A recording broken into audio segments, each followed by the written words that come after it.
They call it the Mountain of the Sun, although its summit is usually wrapped in clouds. Mount Elgon in eastern Uganda, a volcano that's been extinct for many centuries. The mountain is famed for its biodiversity. We begin our ascent under the guidance of a ranger from the Uganda Wildlife Authority. Thanks to the many mountain streams, a unique ecosystem has emerged. To preserve it, the upper part of the mountain was declared a nature reserve in 1993. At the time, more than 30,000 people had to be resettled. 27-year-old Andrew Tasika defends this decision. Because if they are to stay in the park, then they do their activities, and they will end up spoiling the ecosystem and the streams of water which are coming from the mountains. People were forced out so that nature could develop undisturbed. The entrance to the reserve is guarded by the Ugandan military. People are allowed into the national park only with a permit. In addition, the soldiers make sure no one smuggles anything out of the park. Leopards, buffalo, and elephants used to live here. But now there are only a few monkeys. Humans have killed or driven out all the other large animals.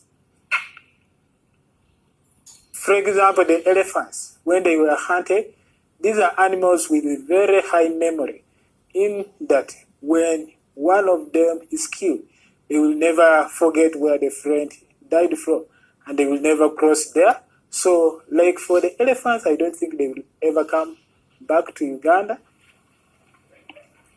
At an elevation of 3,500 meters, we reach our camp.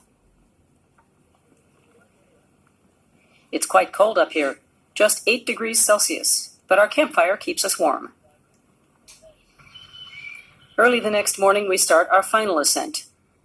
The destination, a mountain lake just below Jackson's Peak, 4,165 meters up in the Mount Elgon Massif. The view at the highest point of our trek is special. At the same time, I'm eager to hear what the people who were forced out when the national park was established have to say.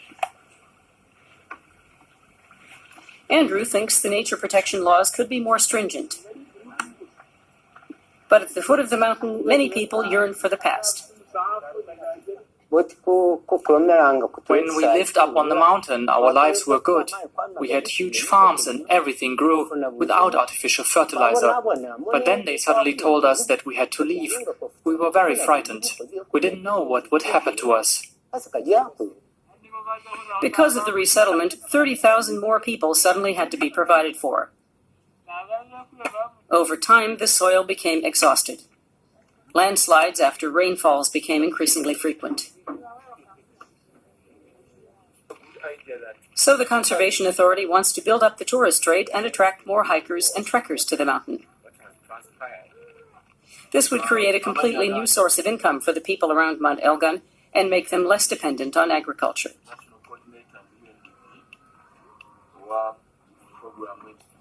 We returned to the base camp. This time we had the mountain almost to ourselves. There were hardly any tourists. But when we come back next time, it might be different.